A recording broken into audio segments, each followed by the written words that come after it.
June should be a month of action on Capitol Hill. I hear all the folks on TV saying, why doesn't Biden get this done? Well, because Biden only has a majority of effectively 4 votes in the House and a tie in the Senate, with 2 members of the Senate who vote more with my Republican friends. But we're not giving up. So, Claire, our friend Sam went to Dartmouth. He's classy enough to say it this way. The pressures on the president from various constituencies. Put less classily, a lot of people would like to see him start throwing punches, kicking ass, and taking names. A lot of people would like to see him start to say to the voters of West Virginia, you want roads and bridges? How about we start with your basic right to vote? Ditto. Hey, you folks in Arizona, do you want roads and bridges? Let's talk about your right to vote. Lame-ass Senators Kristen Sinema and Joe Manchin need to wake the hell up and realize what is going on, because their refusal to end the filibuster with this notion of, oh, I want bipartisanship. Well, show me bipartisanship in Arizona. Show it to me in Texas. Show it to me in Georgia. Show it to me in Mississippi. Show it to me in South Carolina. Republicans are running game all across the country, and these two are sitting there behind in D.C. saying, no, let's keep bipartisanship. They're going to screw the nation because of their ridiculous actions.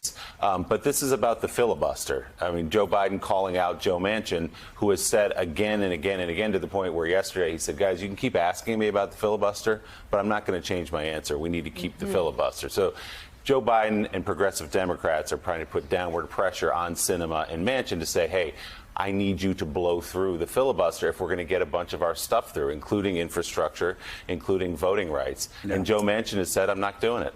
Let me ask you something about going back to the filibuster, because it's a question that I get more often than not. You just got to say, rank and file Americans, I've just never heard them come up to me and talk about procedure. Now, people that watch this show, people that watch cable news, people that are really focused on politics, maybe they know about filibuster. But for 90% of Americans, do they even care about the filibuster? Because people go, oh, Joe Manchin's getting all of these political points in West Virginia for pushing back on the filibuster.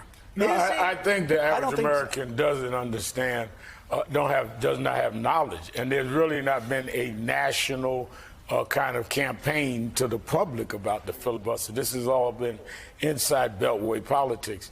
But it does impact a lot. And I think that we're going to see, between infrastructure and the George Floyd bill and the voting bill, a real reckoning of how we deal with this. You know, Mark Morial, president of the Urban League, and I traveled together yesterday, and he's arranged for some of us to meet with Manchin to talk about some of these bills. So there's going to be attempts to try and deal with this one way or another, because there are real lives that are impacted. But I think the president, by calling them out yesterday, puts pressure from the top. The question is whether something starts brewing from the bottom. But I think until that happens, you're right, the average person just feels the Congress is either getting things done or not getting things done. They have no idea what a filibuster is. And they're not, and that's a problem. I understand. I'm sort of an institutionalist. I wouldn't want the filibuster to be gone. I like tradition. In the Senate, I don't want things to move really quickly. I said last year, you can change the number of Supreme Court, because everybody say, oh, it's unconstitutional. You can move it at 12, you move it at 20. I don't want that to happen, but constitutionally it can be done. But in the case of the filibuster, Willie, it seems to me that we have a choice. I mean, we can either have the Senate institution, some of these procedures that have been in place for quite some time, protected, or we can actually have a branch of government protected, which really can't get anything done. You look at the last 6 years of Barack Obama's presidency, next to nothing got done because Republicans wouldn't pass anything. Please, somebody tell me the biggest, what landmark bill did Barack Obama pass the last 6 years? Nothing, because they shut him down. And now the last where Trump had his tax cut, that's about it. I mean, that's about it. So this Senate doesn't work. Congress doesn't work. It doesn't pass big legislation anymore. Americans don't have a choice.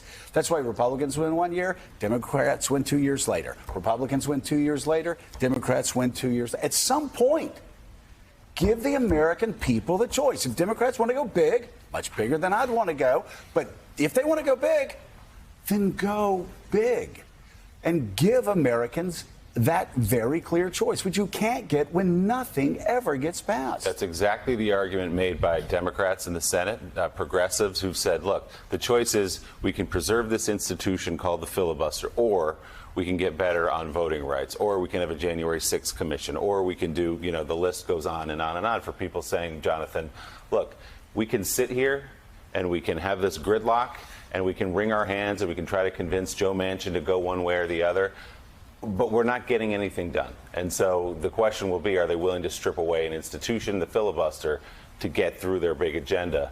Joe Manchin so far has said no.